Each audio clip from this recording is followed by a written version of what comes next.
This town ain't big enough for the three of us. That's why it's called 2TC, which is an achievement in Balloons Tower Defense 6 where you need to complete an entire game of chimps using just 2 towers. Today we're going to be doing this with the Wizard Lord Phoenix and the Sky Shredder.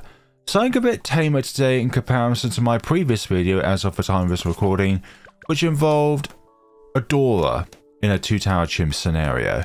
Yeah, the end result, we managed to get the 2-tower chimps at the end of the day, but the process of getting there was an absolute nightmare, but I waged my way through because I was determined that Adora, even despite all of her nerfs since update 36, and I think update 39 as well, and update 44 and 49, she has been given nothing but nerfs.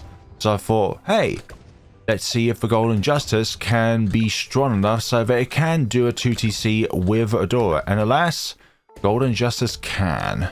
Okay, the round in which I'm a little bit scared of, round 9, just because of every single green that's going on here. Don't really need to worry about that red balloon for a moment. That blue balloon, though, could be a bit of a hazard if we're not careful. Yeah, that blue there.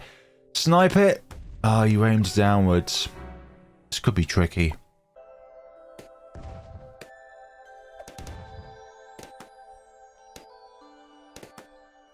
I hope that's it. Oh my goodness, the firing cycle there. That's so horrible. Oh, those 2 red balloons were too near each other, really. Okay, that should be better this time around. Those 2 red balloons there, much more separated out. We could deal with that absolutely without question or shadow of a doubt. Now, it is rather bizarre that the base ace costs exactly the same as the Wall of Fire. The game is giving us options as to what we should do, and the simple answer is we get ourselves the Monkey Ace. If we play our cards right, the only really worrisome round in which we need to worry about is 63. But pairing the Wizard Lord Phoenix with the Sky Shredder is quite a powerful duo. In fact, we don't even need to use the Walp's ability on round 100. That's how good it is. This combination, that is. Yeah, I'm not up for doing this combination on a ludicrously difficult map like the Cabin, which is ludicrously difficult for a 2-tower chimp, sorry. That should be round 15, providing that the Wall of Fire does not expire. Yeah, before round 40, unless you want a plane that moves about more quickly, there is no reason to get fighter plane. So once you get your 220 ace up and running, just focus on your wizard for the time being. And if you need the fighter plane operational Darkstorm for round 40, then you can do that on the round itself. But there's just not really any benefit to getting fighter plane before round 40. Performance wise, maybe there is some microing involved in which I do not know about. After all, I am not one of those players that plays the game that is really good at ace microing. Not one iota. Round 25 should not be an issue. We do have our ace up and running with lots more darts, which means hopefully these purple balloons will not evade our attacks and reach their way to the Wall of Fire, take out the Wall of Fire, and then escape the map. I'm also not up for downgrading one of these towers to just one of their tier 4s. And I don't think summoning Phoenix and operational Darkstorm is a thing. Even if you somehow get to round 100, there is still round 100 to consider. Perhaps if the bad was at 10% speed, perhaps. So at the time of this recording, I have 3 true OGs and 3 replacement OGs, because the 3 replacements were from people whose submission was either removed or there was good reason for removing their OGs to begin with. Like either the person's susceptible or something along those lines. I don't want to get into that kind of stuff, but I'm really happy with the OGs I've gotten so far when it comes to 2TCs, with 3 true OGs being Crossbow Master and Ultra Boost alongside Golden Justice and the big one, and most recently is Golden Justice and Adora. Adora in a 2-tower chimp scenario. And I wasn't kidding when I said that Adora was more of a hindrance before like round 81 than she was. She was a huge hindrance throughout the entire game. She is not built for just being there and doing the best that she can. She is only really good when you utilize her blood sacrifice ability and you're able to give it a village nearby, give it an alchemist to be buffed by. She is just not a tower to just plant there and it just does work. Adora is no Churchill, but for those ultra late games, it's either Adora or Azili. Nowadays, it's more less lean towards Azili. I love the Sky Shredder so much, I'm going to get Summon Phoenix before we even consider the idea of getting Fighter Plane and Operational Darkstorm. We will get there, don't worry. And there is the Raging Inferno that is the round. There are many, many more Moabs where that came from. That was just the beginning. I mentioned this in another video, but I do feel like sometimes that my videos are just a continuation from the previous video. It's like all of our videos that we have on the channel is just one massive timeline of random stuff. Sometimes it is just a bunch of random stuff, but I do love it because of the randomness. Kind of like Golden Justice crit RNG. You know, wherever you put it, it's going to be random. Or perhaps there is some way of manipulating it. Ah yes, purple balloons, my favorite. Do not worry, we have something for that. Most definitely we have something for the purple balloons, and we have something for nearly everything besides purple balloons. I do see one day in the future, I am sensing this, that the Sky Shredder's darts are going to have their normal damage type removed. I can just see it. Bizarre Bombers' bombing runs have had their normal damage type removed. The Tac Zone's normal damage type was removed a while ago. Elite Defender's normal damage type was removed a while ago. The biggest one's normal damage type was removed quite recently. It's just going to be inevitable where every single like normal damage type tower is going to have the normal damage type removed. Like Poseidon was heavily nerfed from Plasma to Frigid, but with it I can see Ninja Kiwi making the Sky Shredder a bit cheaper as well, just like they did with the Tsar Bomber. It's now below 30k, which is quite reasonable for a tier 5 tower that can just wipe off everything off the map if it's weak enough. If you're into Ace Microwave, I totally get you. It's really cool to see somebody who's really good at the game actually pull that sort of stuff off, and I recommend Juke as a player in order to watch because they've done a Tsar Bomber 1 tower chimp starting with 865 cash, so I think they're a very good candidate to watch to see how Ace Microwave is done. 59 and the world is well. Okay, round 60. BFB, it's not incoming, it's here. If we were talking about round 59, it would be incoming. Incoming means it's not here yet, but it is on its way. Or perhaps you can just see it on the horizon. Round 61, is this going to be an issue? Is this going to be issue? No, it's not issue. It's not a issue. 62, not an issue.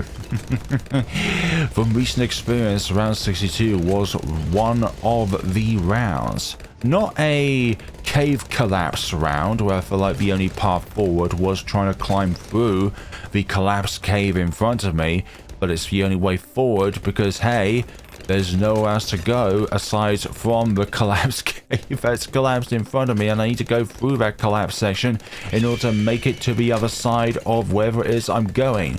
But because there's only one way forward from what the map is telling me, then I just have to go with that. Okay, the timing of that Summon Phoenix was really good. I hope to be able to get through the rest of this round. Ooh, brilliant. That should be good. We shouldn't have any more death encounters. Like round 9 was the big round in all of this. Not round 63, not round 15, round 9. If I was to compare the Golden Justice and the big one to the Golden Justice and Adora, I would say that the only round which was a tad easier was round 95. And that's just because Adora can do some single target damage, whereas the big one is just incredible for spread damage. But like rounds like 70 and 79, the big one, it breezed through those rounds. Like, I had no trouble on round 70 and 79 with the big one. But for goodness sakes, just having the Bounty Hunter and Adora at level 10, I believe it was. Just those two towers, you know, 240 Bounty Hunter and Adora on round 70. It was a bloody nightmare. And I had to incorporate a exploit which involved the take aim ability being preloaded onto Adora before the round even started. Well, sorry, before round 69 ended and round 70 started. Oh god, this is a nice round 70. I've never had a round 70 this nice in a few days actually, but still. I just really appreciate a once annoying experience be good again. Round 70 is not a round that you should think has been stupidly hard. But round 70 from that one experience was stupidly hard because of all of those... Because one factor, the round is really long. And the round itself has lots of regrowths. But in lots of combinations, it's not usually an issue. But with that particular combination... Neither tower was good for hitting lots of balloons at the same time. You had to really wiggle your way using Adora's Ball of Light ability and her Long Arm of Light ability, and you couldn't even use Blood Sacrifice until the very, very end of the game because, well, you kind of need Golden Justice for that camo detection and that take aim which grants Adora camo detection. It had to be. It just had to be. I thought this run was going smoothly. I lost concentration there, where I didn't even see that we could afford Wizard Lord Phoenix, even though the red turning the green should be a big-ass indication. Red turning the green? No, this is not Christmas, okay? I don't even know why I said that to begin with. Red the green. Can you see red the green? Well, that probably was red when it was new, and cactuses are definitely green. Okay, new conclusion. Round 73 is harder than round 63. Goodness sakes, we had to die to a yellow balloon at some point.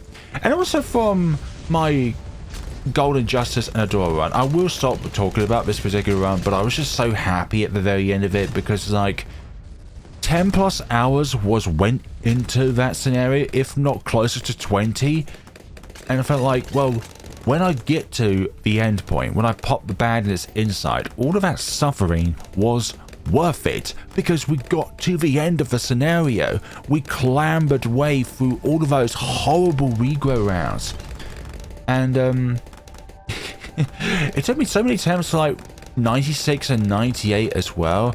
Whereas with the big one, it only took me like 2 or so tries with the big one and Golden Justice around 98. Just so as long as I don't pop the ZMGs too quickly. I really wanted the fortified balloons done and dusted out of the way because it takes 2 shells from the big one with burning stuff to take out the super fortified ceramics. Whereas I know with the regular super ceramics, I can just hit them with the big one, they'll just eventually char, then I can move to the next set of them. Like the big one nowadays is a really good tower, not in 2 TCs, but in like just a normal scenario. Just pair it with an MIB or have Jones on the field, and it's an incredibly solid tower for a tier 4. A tier 4 with lots of spread damage. For an idea in the future, I would like to do a 2 TC ranking. So I put every viable tower which has had a 2 tower chimps and just rank them based on, like, you know, A, B, C, D, E, F, something along those lines, where it's like I talk about each tower, I go over their strengths and weaknesses, what they do well, what they do not do well, what rounds they struggle on as an individual tower, and we go from there. And also just the progression of the tower itself, like even getting through the stage of even acquiring that tier 5 or that tier 4 is really important. But I'll only include tier 5s and tier 4s that are like very populous or I'll include every hero, obviously, but then there might be the odd tower, like say the anti-balloon is very viable for 2TC, but then again Tech Terror is also very viable for 2TC, so both of those would be included. But something like Dark Knight, not really. Although before update 49, a lot of towers which have had a 2TC in update 49, I'm talking about like the biggest one, the big one, but then again I probably wouldn't even include the big one because the biggest one is like the only sort of one that I would say is even remotely approachable at the moment for people who don't have like a big interest in mortars to be able to go across. Like say if they wanted for any given point or reason a 2TC with the top path mortar, I would just say purchase the biggest one. You won't regret it. You won't go through a lot of torment, a lot of trial and error with just the tier 4 like I did.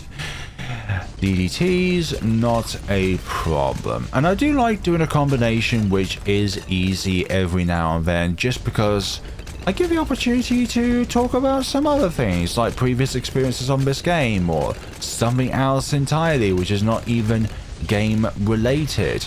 And something I do want to talk about is other kind of content that I watch, not balloons related, because you can watch your H-Bomb or your SJB or your Ethan Reed or your Twooty, or I think I've said their name right, or ISAB or Chom Chom or anything along those lines. But I do watch other kind of content on the YouTube space. Believe it or not, I'm quite involved in watching some of like the Pokemon Nuzlocke space, where people do like runs on Run and Bun or Emerald Imperium, or a really cool ROM hack that was made recently was Mario Mon. I thought that was an incredibly fresh take on like the ROM hack space, and it's giving off like the Pokemon sort of adventure, but just with Mario features, which is incredibly cool, because in that sense it's the first time where you don't know everything about the creatures in which you're going to capture, because they've got fresh brand new databases to them. It's not something that you're familiar with unless you watch videos and that sort of stuff, which I really enjoy. But also just the challenging aspect about it. And when people say to me, well, why don't you just use like the better tower, like for example with, let's say, I don't know, let's say for some odd reason I wanted to do a 2TC with Popseidon and Apache Prime, but I could also just do it with either Darkship, or if I was silly enough, which I have done already, just do it with Razor Rotors. And people are like, why don't you just go for a Darkship or Apache Prime? It makes the challenge easier. But it's a challenge. It's like, I thrive at times on that difficulty of just having enough tools to get through the process, not having so many tools where I could do it in multiple ways or whatever timing I could muster, but just having just the bleakest amount of tools at my disposal to be able to get through a scenario and finding that line. And when it comes to any newly discovered 2TCs, it's like before you discovered it or before it's uploaded onto the internet, it's not something that has a guide. Like if you're creating an OG, you're sort of discovering the process yourself with those two towers. Like for me with Golden Justice and Adora, there wasn't a guide, but I know the ins and outs of those two towers, but how they interacted is a different thing in comparison to just having these two towers alone, or having them in a regular game where there are other towers involved, such as support and not just raw damage. You have to find the line yourself. You have to make the line. You have to discover it. You have to go through lots of trial and error to be able, and I know I said I'll stop talking about this, but we just diverted back to it. But any new combination, it's like somebody had to have gone out of their way to try and find the line that works for these two towers and be able to use any kind of exploit, such as with Take Aim at the moment, where it carries over to the next round, that sort of thing. making it so that you have just enough tools to get through the scenario, not having a surplus amount of tools, having just enough of them. Thank you all so much for watching, everybody. Please let me know what you thought of the video down in the comment section below. And yeah, okay, so round 9, round 73. Round 9 is nice because I wasn't really concentrating on that scenario, but that was a pretty chill scenario with nowadays is my least favorite of the aces. Like, honestly, I think Zarbomber's my favorite, except for its damage type nerf with the bombing runs. Like, that's cool. But it does do bonus damage against ceramic balloons nowadays, which is pretty cool.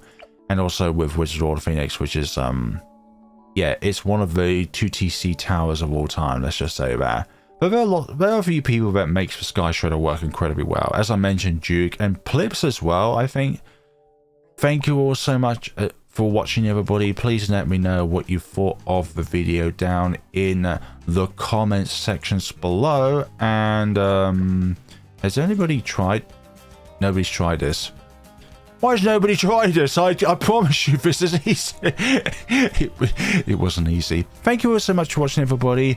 If you are in the store at all and you are looking to purchase anything, let's say if you are after playing more of the Rogue Legends past stage 1, or you just want to get Desperado immediately, or perhaps you fancy a 4th Adora skin in the form of She-Ra, then please use my creator support code before purchasing it. I get a tiny slice of a pie, and that tiny slice of a pie is a tiny slice of a pie, but it's definitely a slice of a pie. It is the slice of all times. Thank you all so much for watching, and take care of yourselves, everybody.